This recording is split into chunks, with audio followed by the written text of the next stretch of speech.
Conversations brought to you by D1Baseball.com. I'm your host, Michael Patrick Rooney. And let us start by saying a special thank you to our presenting sponsor, Netting Pros. Netting Pros specializes in the design, fabrication, and installation of custom netting and padding for college baseball programs all across the country. Next time your field or facility needs something new, whether that's netting, wall padding, L screens, ball carts, make sure you check out our friends at Netting Pros. These guys are amazing. Their products are amazing. They love our sport. It's an absolute no-brainer. You get your hands on the best stuff, and you work with people that really, really care about college baseball. So the show's not possible without our friends at Netting Pros. We really appreciate their support. Gentlemen, happy Sunday. Happy Sunday night. Good to see your faces. I want to get into this pretty quickly tonight. Tonight's topic is program building and program identity. And this is a topic I love. This might be my favorite part of college baseball, is just the identity of programs, the building of programs. And so we're going to, that's been the purpose of these Sunday night conversations. We're really talking to some of the best assistant coaches in the country and talking about different parts of our game. So Josh MacDonald, I'm going to start with you, and we're going to go around the horn. And what I want you guys to do is just name where you're at, give us your background, where you grew up, where you played, where you've coached, kind of bullet point us around your resume. So Coach Mac, go ahead. Yeah, Josh MacDonald.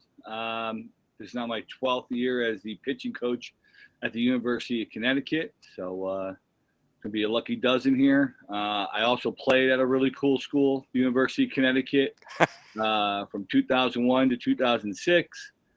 Decided to get away from Connecticut, where I was born and raised, and played at Notre Dame West Haven. And I started off as a graduate assistant coach under Don Maines at Long Island University in Brooklyn. And then I spent 2 years as a teacher and a coach at St. Thomas More. And I also was coaching up in the Cape Cod League when Coach Penders asked me if I wanted to come back. And been here ever since. That's awesome. All right. So follow-up question, Josh. As I understand it, your staff is the longest tenured coaching staff in Division I baseball, meaning, the combined years in one place. Yeah.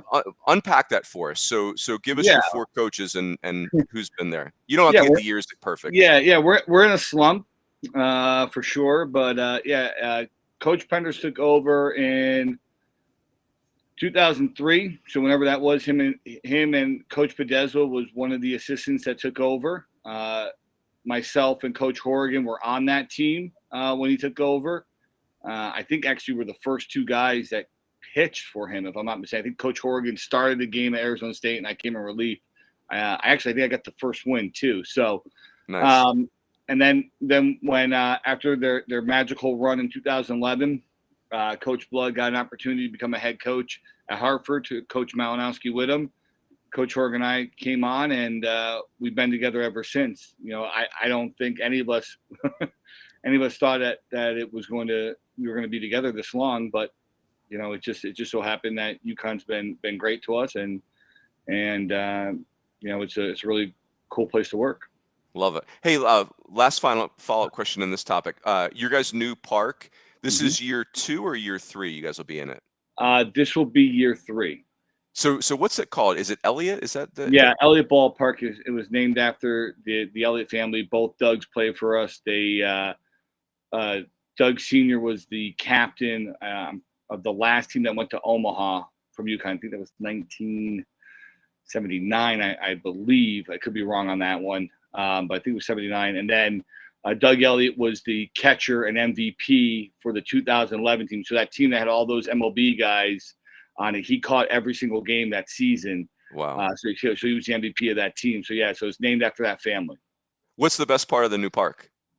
The best part of the new park, to be honest with you, it's the location. They put it in an area of the university that it was pretty much like a rundown practice soccer facility, and was all overgrown and stuff. And when they built it, the way it's located, we're like in a bowl with like the woods surrounding us, and they kind of built these hills into it. So it's just a really awesome setting that, really what didn't seem like it was there, because, it was kind of an eyesore with the overgrown kind of soccer facility there. So it's beautiful and it's awesome. That is awesome. The pictures look amazing. I can't wait to get there. So, hey, Jordan, you're going to go next. Before I forget to say this, boys, when you're not talking, just try to remember to mute yourself so our recording is super clean. JT, go ahead. Yeah, well, appreciate you having me on and being on with this group. It's a great panel. Jordon Twohig. I'm at Charleston Southern University. I'm the hitting coach and recruiting coordinator here at Charleston Southern. First year here with Mark McMillan and Carl Kuhn. Really good staff, enjoying the fall. I came from St. Mary's College previously. Before that, 2 stops at St. Mary's, kind of going backwards. But I played at Feather River Junior College, a 2-year junior college out in California.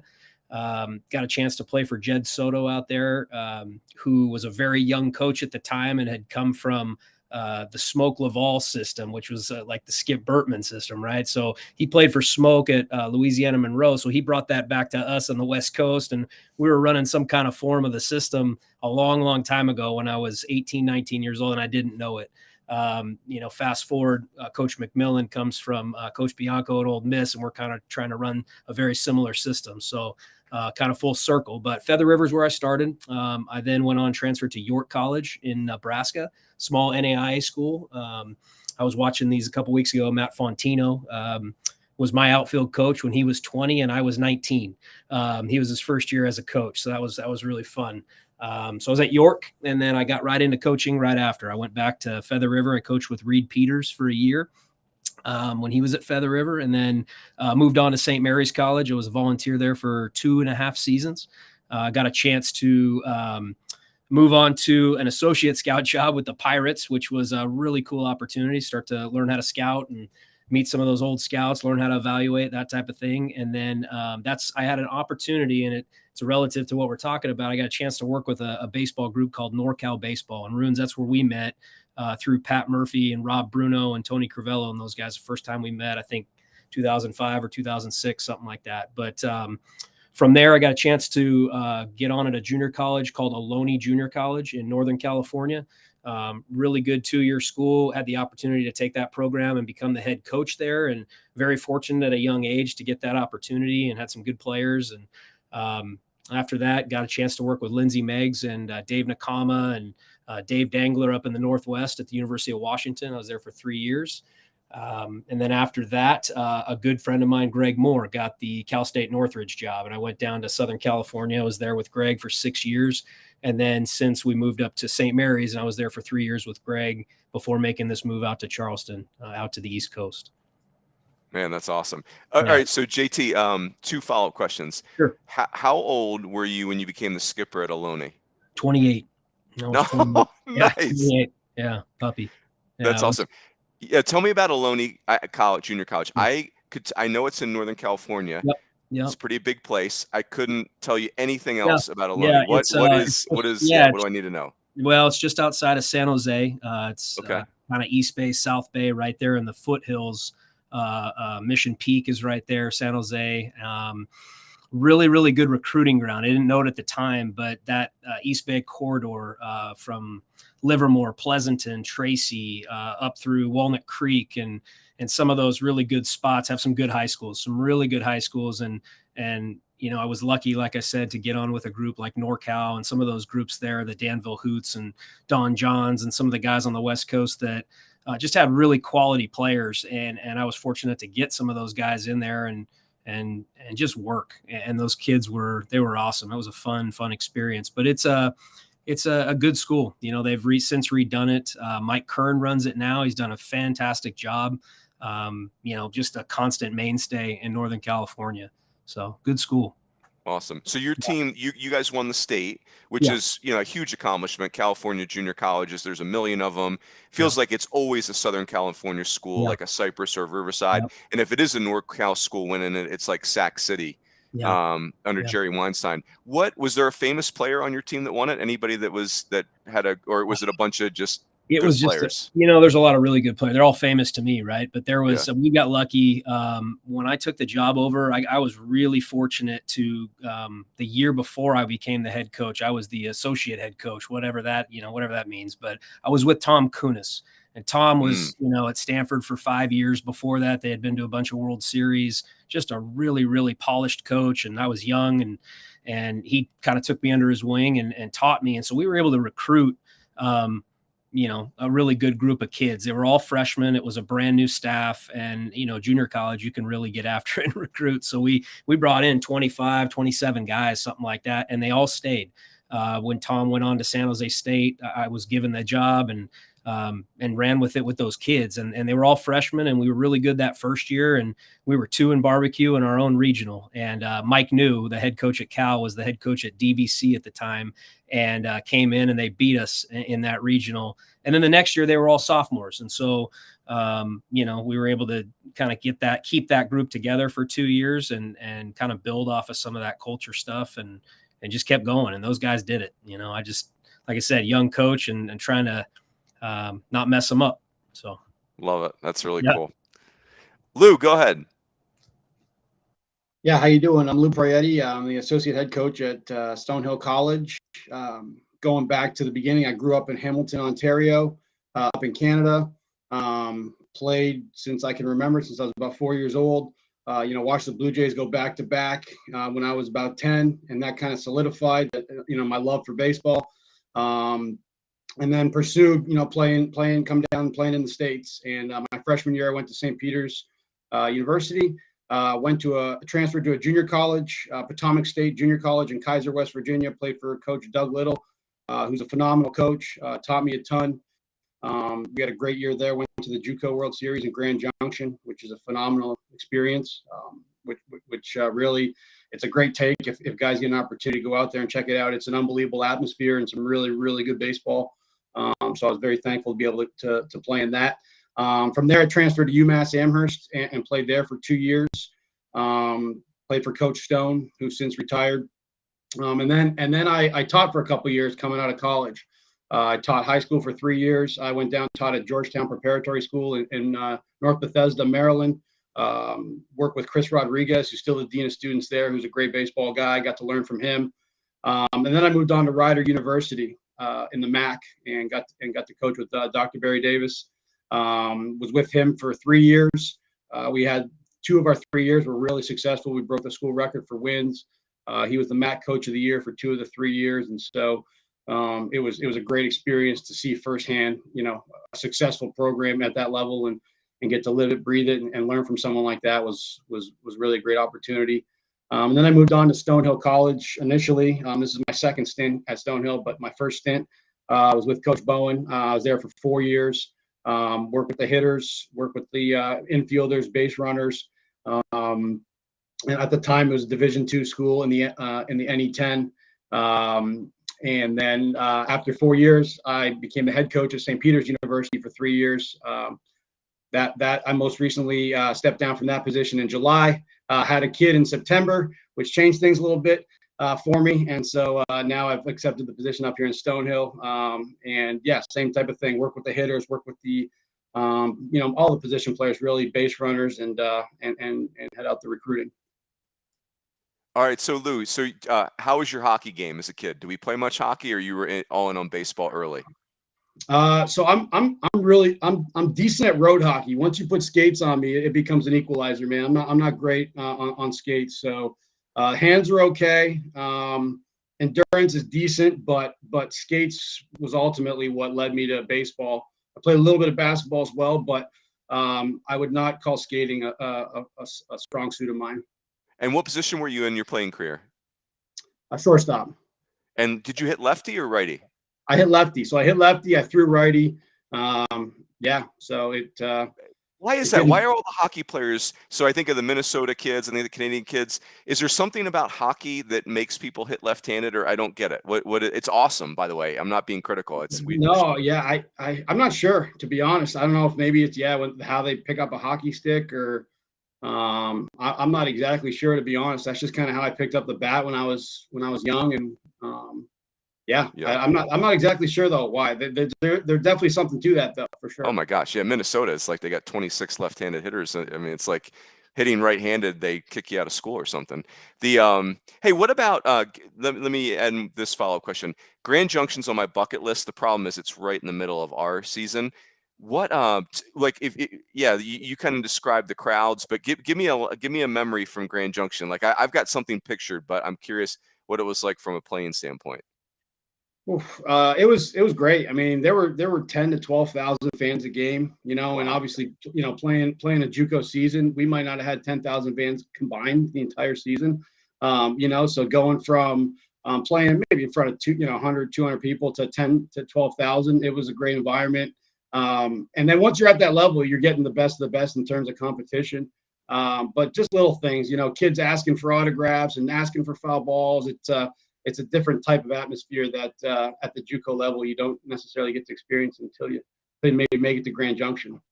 Yeah, that's awesome. Very cool. Anthony, go ahead. Yeah, Ruins, thanks for having me. Got it. Really fun panel here. I'm excited to see what we got tonight. But I'm a New England product, born and raised up there. That is displaced down in Jersey here. But I grew up. I played and caught for 4 years at Bridgewater State University, down towards the Cape. Was lucky enough to actually play in the NECBL for a year for Lou here. So it goes back in a little different direction. But my first taste of coaching was after the summer that I graduated and went down the Cape and was able to work for Jeff Trundy and help out on his staff and help out the GM of the league. To kind of get my feet wet and get to be around some really good players and coaches. And it was a special summer with Jack Martyr on staff there. And Trundy's an incredible guy that, you get to learn a lot from just from being a fly on the wall. From there, I spent a couple of years working in player development for the Dodgers and Blue Jays organizations. Same deal. Got to work with some really highly reputable coaches, and I learned a ton in those 2 years. Spending a year in the Midwest League working under 3 big leaguers, and then the following year being able to transition and take a promotion to Toronto and working under 𝙋𝙧𝙤𝙢 when he was the field coordinator down at the complex in Dunedin. And from there, I was able to get my first college coaching job to get back on the field at Merrimack College up in Massachusetts. Went back closer to home. Was a volunteer for Nick there for 1 year, won the NE10, had a really special run in us. And then the following summer, I was coaching back in the NECBL, and I got an interview with Robbie McClellan here at New Jersey Tech. And out of nowhere, I came down here, offered me the job, and accepted 2 days later without a place to live or no idea what the area was like or anything. So for the last 5 years, Newark, New Jersey has embraced me, and we've been really lucky to build something special here under the skipper. That's awesome. Well, I this, Anthony, but I recruited Robbie McClellan at Arizona State, and that required a home visit in Liberal, Kansas, which is a road trip under itself. That's a story that can only be told at the convention over adult beverages. That said, let me ask you this follow-up question. So my question, Anthony, is when did you know you wanted to coach? But don't answer it yet. Here's why I'm asking. You were an incredible college student. Like most of us that knew we wanted to coach kind of don't graduate magna cum laude with a minor in economics. So either you come from a very academic family or you weren't totally sure you wanted to coach. So that's my question is, when did you know? No, I think that was always something that I was going to do, regardless of grades. We joke about it a lot just because, Robbie way back and the student profile may have been a little bit different. It was not minoring in economics, but it's been great. Incredible guy to work for and learn from. And, I got a degree that wasn't related to sports back in college. And I think it was really beneficial in getting my foot in the door in pro ball, quite frankly, because in 2016, when I kind of entered that scene, it was the start of a real analytics era, and I had done a lot of research and kind of versed myself in some of the technology prior to going there. And it's probably why I was lucky enough to get that opportunity. From there, it kind of took off, and over the last 7 or 8 years, it's really blossomed into something that's being used at a high level of college baseball and obviously at the pro level. So a background in some of the economic stuff and being able to understand some of the analytical side of things was really beneficial. But being in baseball and staying in baseball was always really the only option for me. I never really foresaw myself being in any other field because I can't imagine not loving what I do. And Mm. I've seen too many friends and people that I spend time around that's not necessarily always the case in the real world, so to speak. So, Sure. you know, it was always something I was gonna not accept failure for, you know, and make sure that I just used it to my advantage. Yeah, awesome. Very cool. All right, boys, let's start to dive into the topic. We've kind of started to touch on it. So Josh Mack, I'm going to start with you. So this is a broad topic, you know, program building, your program identity, and let's pretend that I'm taking over a program. I'm taking over Malvern Prep again, or whatever it is, and I want to start to tackle this. So what I'm looking for, Josh, is give me 3 anchors, give me 3 pillars, 3 core beliefs, however you want to take it. But you know, I probably can't consume everything, but what are when you start thinking about program identity and building a program, what are 3 really important items? Well, at UConn we have 4. The 4 First, that yeah, do all 4. Let's do it. Yeah, the first one is you know, academics, right? So like, you know, you have to get your degree. You know, that's what we're all there for. You know, we're all there to get our degree, and we can't do anything. You know, you can't do anything unless we do the first part. The second part is to get championships. So you have to talk about winning. I think to win, like it has to be a goal. It has to be something that you're not afraid of. It has to be something that that is constantly out there, because when we're at a program like ourselves or any program, you want to be competitive, and because of that, that has to be super important. And those wins. And that competitiveness can make the program a little tough at times, but again, it has to be there.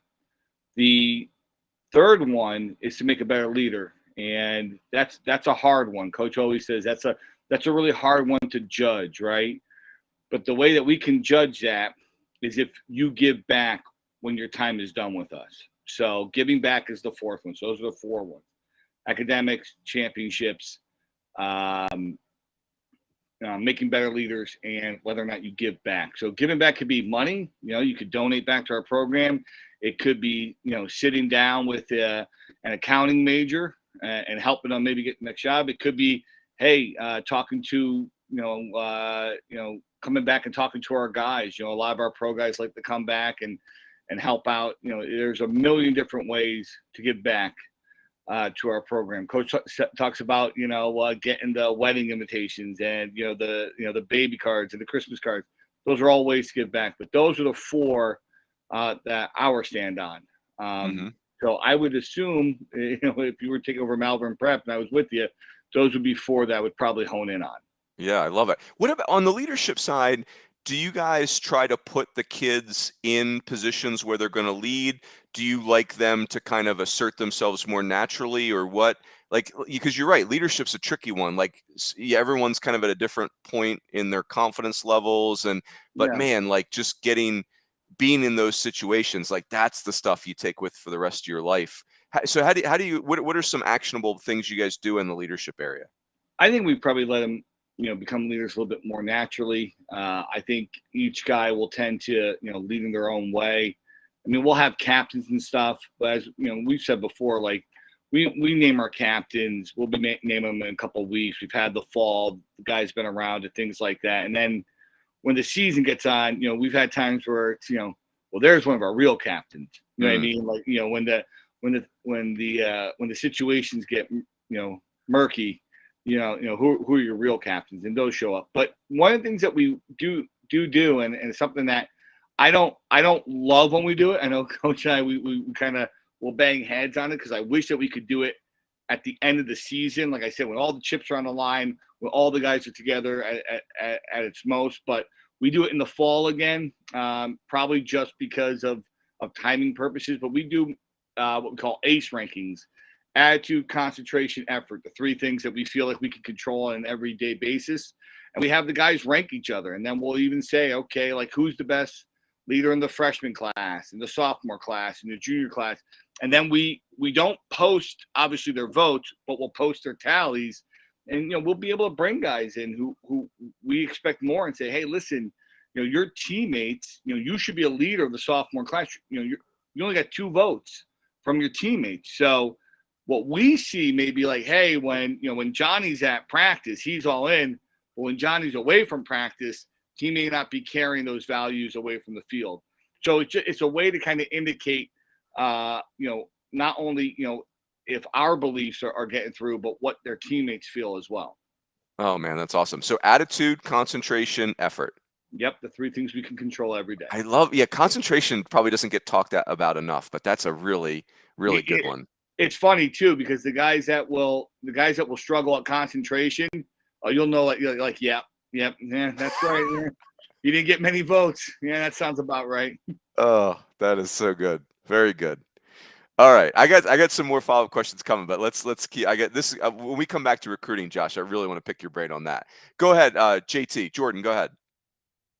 Well, those are really good ones right there. I think probably going to all have something very similar. I think for us, it does start, if we're going to build a program and we're looking to build it from the ground up, I think it does start with recruiting. I think you have to have, it's not just good players. I talk about good people, right? I think the baseball side is pretty easy to see when you're out there at those tournaments, finding games and watching players, and you see their ability, but trying to dig a little bit deeper and find the right fit for you. And when you talk about identity, knowing what it is that you're looking for, depending on where you're at, what kind of players you need, that type of stuff. So the recruiting piece is big in a lot of different aspects. And I know you're going to talk about that a little bit later. I think once you get them on campus, really working hard to develop chemistry and try to get them to have some belief in what it is that you're doing as a coaching staff, and get them to believe in themselves. And I think that is a direct reflection of championships and having a championship mindset.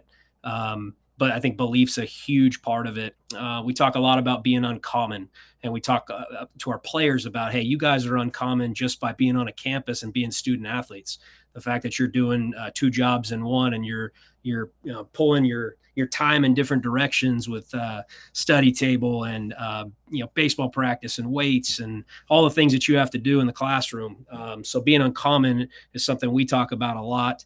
I think a coach hit it on the head, and we talk about this a lot with our guys, is the championship mindset, is winning championships. And what does that mean? It's okay to talk about winning and putting competition within your program, whether that's within practice or, even just in things like weights, and just challenging them in different areas, putting challenges all over the place for players to thrive. I think these young guys today, they really, really do well when they're challenged with stuff. So I think that's really important. And then the last piece is being selfless and really putting that, and that covers a big gamut for us, community service, being a great teammate, things like that, to where we can put those examples within the program and really just try to buy around those core beliefs, right? Really. So belief for us, being uncommon, having a championship mindset, and then really being selfless. Yeah. Jordan, let me ask you one follow-up question. Yeah. I believe in all those things. No doubt. So when it comes to, I love that everything's a competition. That reminds me of, I feel like today's player, I promise I'm not going to yell at clouds right now. Today's player, they didn't get to go into a park and play pickup hoops like we did, right? Like I think our generation got to really compete with our peers with no adults watching a lot. I don't think today's kids get those opportunities. Yeah. So, if everything's organized, it's just different. And so what you guys are doing in your program is you're giving them that pickup hoops experience, but you're also telling me to be selfless. And Yeah.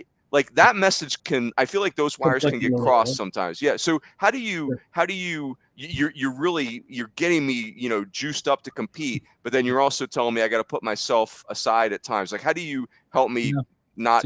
Yeah, go ahead. No, it's a really good point. I think you're trying to develop killers on the baseball field and gentlemen in the classroom, right? And so there's a separation there, and we talk a lot about separation and what does that really mean? Being able to put the collared shirt on and sit in the class and be a gentleman and be great in the community and help people and do great things. And then when you cross those lines, it's time to work, and it's time to really get after it. And so, it pays to win. Coach McMillan's saying, right? He says that a lot. Hey, it pays to win. So, if our guys win, great. If they lose, the other team, there might be something on it, right? It's not just, hey, that team wins a bunch of Gatorades and the other team watches them drink it. It might be they got to do some calisthenics, or they got to do something that's maybe a little bit old school, but you have to get them to love that competition. There's got to be something in today's game that shows that, hey, you know what, it's okay to win, and it's okay to want to win, and we're not playing for ties and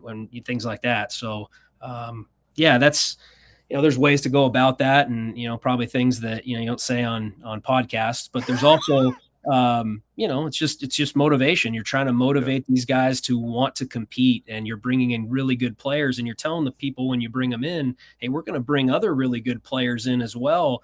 And so you can look to your left and look to your right and know you're going to be challenged. I think kids talk a lot about, I want player development in a program.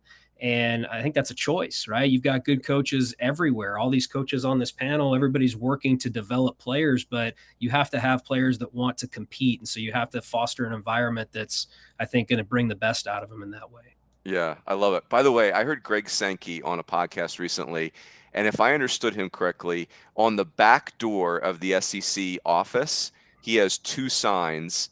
That one says "Champions do extra," which when you were talking, Jordan, I thought of that one. Yeah. Champions do extra. That's the sign. And then the other sign in the back, apparently over the back door of the SEC offices, says "Problems yield to effort."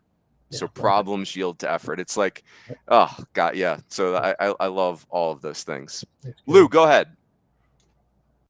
Yeah. So I think these guys have touched on some great ones great points that are very similar to some of our kind of core principles. When I first took over St. Peter's, the program was in rough shape. So what I did was I called around to a couple different college coaches who had a proven success track record, turning losing programs into winning programs.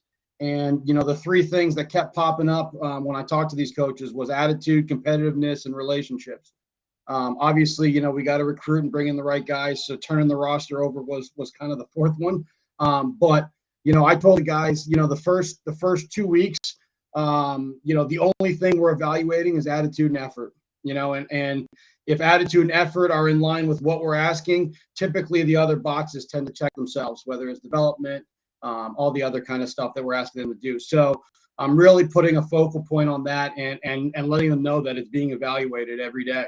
Competitiveness, like Jordan just touched upon, competing in everything we do, in the classroom, on the field. The weight room is a really big part, a really big identity of our program. I think college baseball is more physical than it's ever been, with the shrinking of the draft, with COVID years, with guys, getting extra years, being a year older, stronger.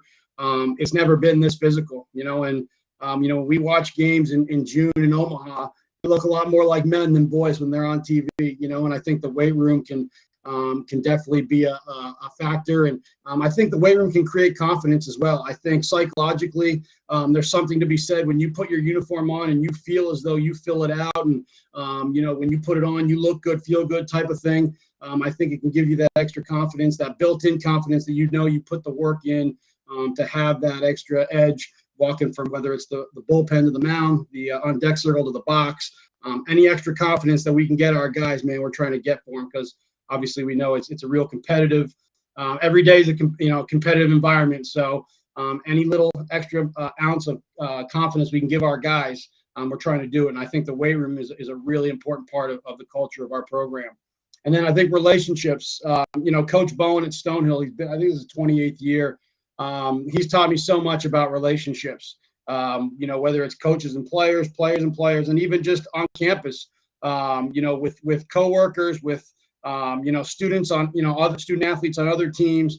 We're trying to build relationships with equality relationships, with people on campus. And, Stonehill's a very tight-knit community and allows for that. And so I think that's a really important part of our culture is nurturing those relationships, especially amongst the guys. And once, our guys do a great job, obviously, like most teams do, of pretty much hanging out all the time together. And so we encourage them to try and build relationships with people maybe outside their comfort zone, or people they wouldn't normally, meet or interact. College is a great time for us to be able to expand our network and meet new people. And so we really talk to our guys about the importance of that, and how a network can be very important once they leave Stonehill, and we try and get them to hopefully leave Stonehill with a skill set and a network that's going to allow them to be successful. That's our goal when they leave. Gosh, that's awesome. That whole point of weight room as a source of confidence, I think, is so under thought of. Like, I'm so in on that. Like, you just, when you're getting after it in the weight room, you just feel so much better about yourself. And then, you mentioned Omaha. I think about the super regional. Josh coached in UConn and Stanford last year, watching every pitch of that. I mean, there's some men running around that field. Like, there was people my size, 5'9". There wasn't a whole lot of me running around that super regional. I mean, there's some large mammals running around there. So, Lou, here's the follow-up question I wanted to ask you. And I, on your behalf, I'll say this. I've never seen the budget for St. Peter's, but I'm assuming that it's a leaflet. I'm assuming it's not a multi-page document. And you did the best you could, and you doubled the number of wins. Your 3 years was double the number of wins of the 3 years prior. And that's not to rip on anybody. It's just that's in adverse conditions. Who were some of the people, if you don't mind sharing, you called when you're like, hey, I'm taking over St. Peter's and I'm looking for ideas around turning the program around that's been struggling? Yeah, well, I mean, Dr. Barry Davis was a guy at Ryder. He took over Gloucester Community College back in, I'm not exactly sure the years, but he did a phenomenal job turning them into a JUCO powerhouse.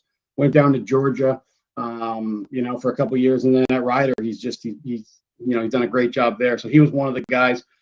Coach Peter Hughes at Kansas State was one of the guys that I called. Him and Coach Bowen were actually best friends growing up in Brockton, Mass. So Coach Hughes was a great resource for me. He's obviously done a phenomenal job at the steps he's been at, and so being able to pick guys like that brain who's been through it, those kind of resources, you can't find that in a book or a manual or those kinds of that kind of experience is special to be able to have access to that information. So I knew that it was important because guys have been through it before and guys have done it successfully. So I know there's not one blueprint per se, but the more feedback I could get, the more helpful it's going to be in terms of putting my plan together. Yeah, no, that's awesome. Love that. Anthony Deleo, go ahead. Yeah, so being at a really high academic institution, one of the most important factors for us is obviously staying, relentless in everything we do, but the classroom being first and foremost. It's really tricky sometimes to find the right niche of kids that when you're on the recruiting scene that, are an Ivy League type of education perspective while being really good baseball players and being able to handle both of those full-time jobs on a daily basis. Jordan mentioned it, but you're working, within the confines of multiple full-time jobs and trying to get stronger, trying to become a man, quite frankly, all at the same time. And being able to carry your weight in the classroom is really important. We can't get many kids into school, and when we do, we got to make sure they stay there and graduate on time. So being able to really hold your own and not leave us with any question marks in the classroom is very important.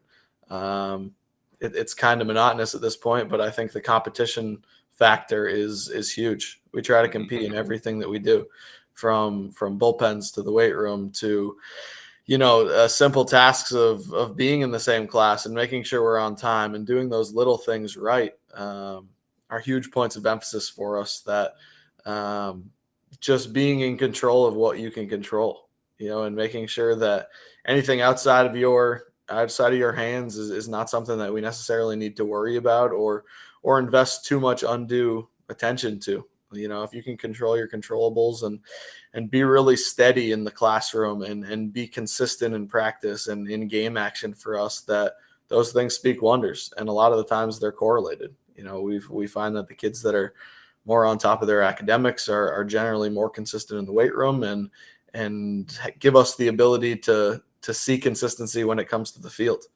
We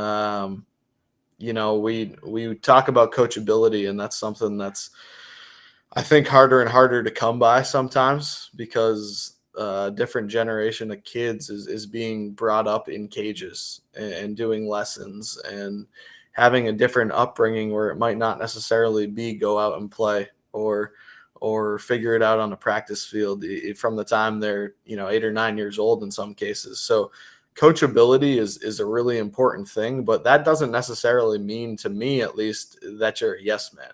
I think that's almost worse. The way that I've kind of stated it to guys and in the recruiting process is having an informed autonomy, and being really, really knowledgeable about what you're doing and investing in yourself, because ultimately you're the one, and you as the player is the one that's going to make you successful. You know, we can take credit when we win and hopefully take some blame when we lose, but we're just a resource, you know, and if I can help you, 1%, then I've done my job. But you need to be informed and be invested in your own career. And, sometimes that might mean having a hard talk with myself, come in the office and talk about your development plan or ask why. I think my least favorite thing is and I never want to say it, is because I said so.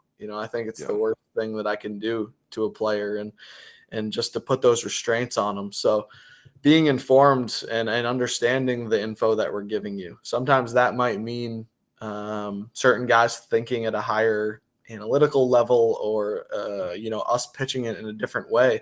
But being really informed and having that autonomy in your career is something that's going to make you successful, even if baseball isn't your end goal or isn't your, your long-term career path, because it is for only very few kids. So being able to pair that high academic degree and our deep alumni base with that understanding and that autonomy is training your skills that a lot of companies want to hire, even if you're not a baseball player. We saw it, and I think it was a crazy turnaround that I don't think we really understood the scope of it in the moment. But our regional year, our win in the America East in our first year in the conference there, that year's group of seniors ended their careers on Baum Walker Stadium, on the Pretty field, awesome. winning a regional game, going down and playing at Arkansas. Their freshman year, they were 9-40, and had 24 kids on the roster. That turnaround to go from that to, what the regional year did for us from a recruiting standpoint, and where it's kind of pushed the program, and what now we're trying to accomplish on a yearly basis, has been a drastic turnaround. And it wouldn't have been possible without these, kind of core principles, but also for the guys that were involved. I think that by bringing the right group of 30, 35 guys together, and knowing that they're all working towards the same goals because of these certain things that we've talked about, it's turned the program around, and it's brought it to a point where now we're really proud of what's been created, and the expectation is much higher than it used to be. I love that. Informed autonomy is really good. And you're right. As I work a real day job, coachability, controlling controllables, man, that is stuff that works in every walk of life. So perfect segue by you, Anthony. Here's the next question, guys. And Coach Matt, coming back to you. Give me a team that you've been part of that nailed this. Like, you've been at UConn your whole career. What's the UConn team that you would point to and say, hey, if you want to know about UConn baseball, that's the team? Because, I think every team, not every team gets the identity of the program perfectly, right? Like, some teams struggle with the identity, some teams fight with it, some teams, and it doesn't necessarily have to be your most successful season. But if you can only point to one of your teams, Josh, and say, hey, that's the team that really understood what we're about and who we are, what team would you point me to? That's really hard. That's Tough really question. hard. I've been really fortunate to coach a lot of good teams. We didn't play as well as I think the team should have in the regional that year. But 2021 is pretty close because there was a lot of factors going on that year, with some of the issues with COVID and shutting games down. And we weren't sure if we were going to even make our tournament due to how many games we were going to have to qualify for. We had, just like the rest of the guys here, probably we had star players jumping in, jumping out. One of the things I always laugh about is when they talked about Reggie Crawford's innings amount, and some of it had to do with he had COVID. He got COVID by association, so he's out 2 weeks. So we had to restart it. Then when we were going to restart it, he lost a contact, which took 2 weeks to come in. Then by the time we got him back and going, we got shut down. He got COVID, so it took another 2 weeks. So a lot of those things that you think about, those things popped up in 2021. There were just so many things in our way and we walked away with regular season. We walked away with the tournament one, and I know we didn't play our best in South Bend that year. But again, that team, again, for all the things that were thrown at them throughout that year, to just keep coming and having to plug guys in and just, again, to figure a way to come out on top. That is probably the one that is the closest to it. But we've had I don't know. We've had a lot of teams at UConn. I think all the teams at UConn that I'm most proud of are the teams we figured out late. Mm-hmm. We may stumble a little bit at the beginning. We had to play a lot on the road. It beats us up, things like that, and then boom, next thing you know, it's the end of April, and we're just steamrolling.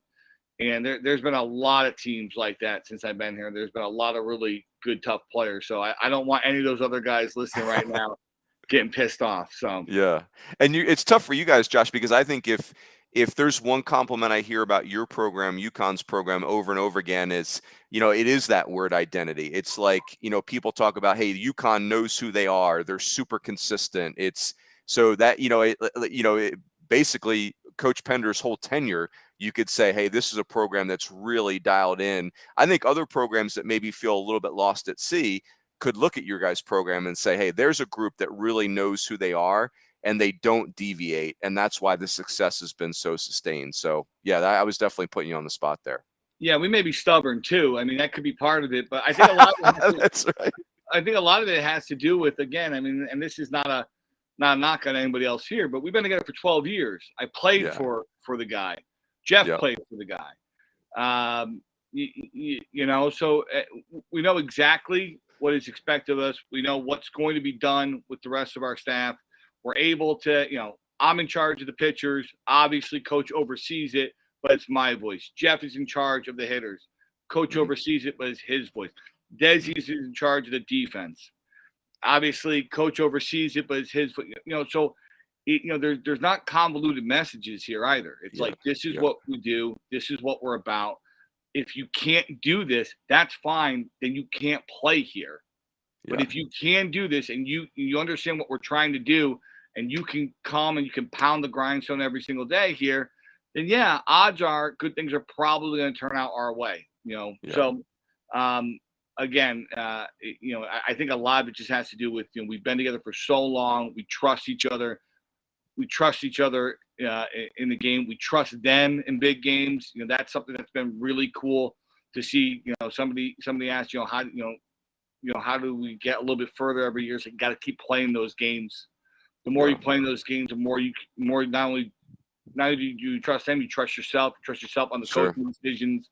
But again, it's all, that all starts, from day one, step one at practice, and we just try to carry it over. Love it. Really cool. JT, you're up next. Give me a team. When you think about program identity, give me a team. Sure. Yeah, I just wanted to hit real quick on what he just said. I just think the fact that, when you're looking at good teams, the continuity, I think that's underrated. The fact that you so have underrated. staff that's together for a long time, knows each other, the kids know it, there's expectations.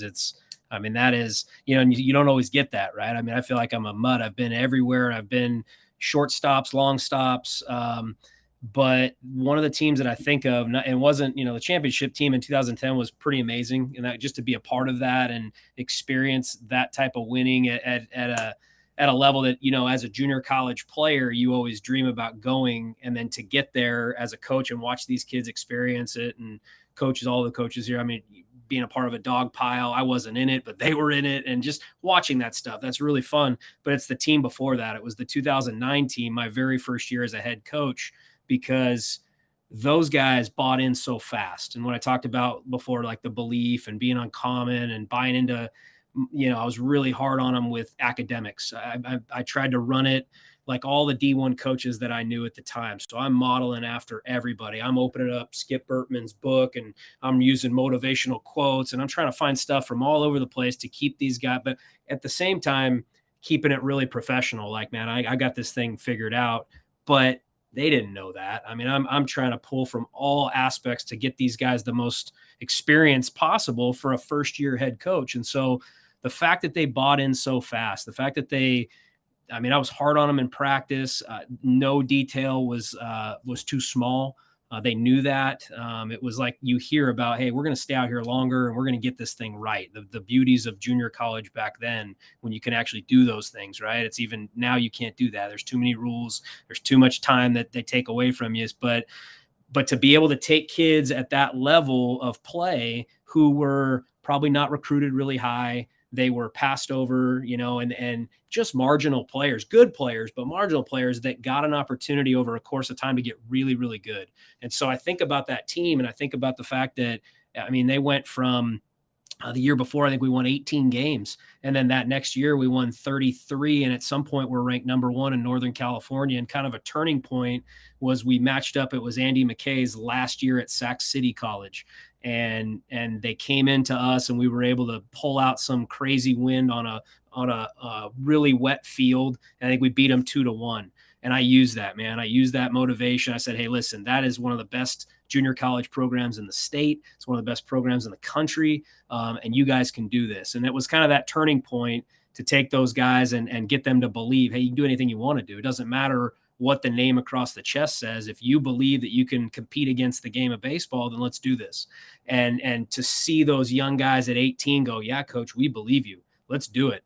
And then it was on. And so then they bought into everything. It was the motivation. It was the study hall. It was the extra conditioning and the extra practices and the attention to detail in those practices that I think carried those guys through the end. That's why it was so hard at the end when you lose tough games in a regional and you go, man, I thought this was the one. But it was that learning experience to go through that type of, at the end you lose and you think you're better than you are, but you lose, and you use that moving forward. And I know coach has probably done that at UConn so many times where they're right there knocking on the door, and then you got all those kids back and they grow and they learn and they teach the younger guys. And now you start to build that tradition. So love it. That's really good. Go ahead, Lou. Yeah. I mean, for me, the best teams that I've always been a part of are the ones with the best senior leadership, and I think, Josh touched on it earlier, college athletics really has a great dynamic that allows for us to cultivate leaders, and there was an old saying, I can't remember where I heard it, but it holds so true where, freshmen, they're going to have problems, for lack of a better term, figuring out study hall, figuring out classroom, figuring out their class schedule, figuring out practice, figuring out the weight room, the dining hall, the social life, everything, right? By sophomore year, you still have problems, but minimal problems. Junior year, you should have no problems. You should have it figured out. And then senior year, we need those guys to be the problem solvers, and if they can, for example, if we got a freshman who's maybe not going to class or not doing what he needs to do, before it gets to the coaching staff, it's a lot more impactful if you got a senior that puts his arm around him and says, look, man, I was where you were as a freshman.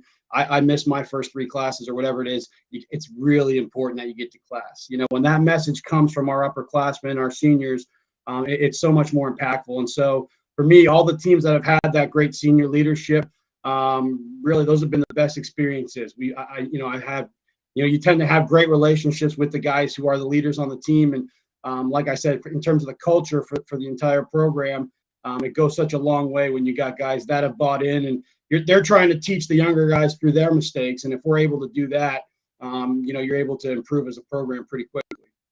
Yep. God, that's the side I miss the most, that you just can't tell from when you're broadcasting a game, the buy-in. Like you can guess, but like, yeah, the teams, the senior classes that are really bought in, that's a great point. Anthony, you go next. Give me a team you've been part of that you think of when you think of, man, these guys just nailed it when it comes to program identity. Yeah, I think the easy answer would be to say the regional run we made a couple years back. Sure. Just because it was different, and I think that I was lucky enough to be a part of a regional team when I played in college. My first year coaching back at Merrimack, we made the D2 regional that year. And then my second or third year at NJIT here is when we went the run to Arkansas. So something across those different rosters is just something that we can all talk about leadership and say, it was the older guys that really carried their weight. But to us, quite frankly, it doesn't really matter how old you are. I think that there's an opportunity for a guy to come on campus, and playing time isn't necessarily correlated with that leadership role. But I think that guys can have an impact on the game and on the team immediately, because that might mean just succeeding in the role that they're in, and we're really big on that whatever your role, whether you're our Friday night starter or you're the last guy on the travel roster, you need to carry your weight. And that might mean, crushing it while you're doing the book or a hitting chart in a dugout, or being the best teammate you can be from the end of the bench. So that year, every road trip we went on, from 1 to 30, we had the same buy-in and the same amount of energy and the same time investment, and everybody cared, at the highest level. And I think that probably all of us have been around teams that maybe don't have that luxury. You look down the dugout and you're seeing a little bit of low energy, or guys that aren't getting off the bucket when a guy gets a sack bunt down, and it's something that I think we all see. And it's really important to nip that in the bud if you do happen to catch it. But, that 2021 team of ours was special, we just got hot at the right time.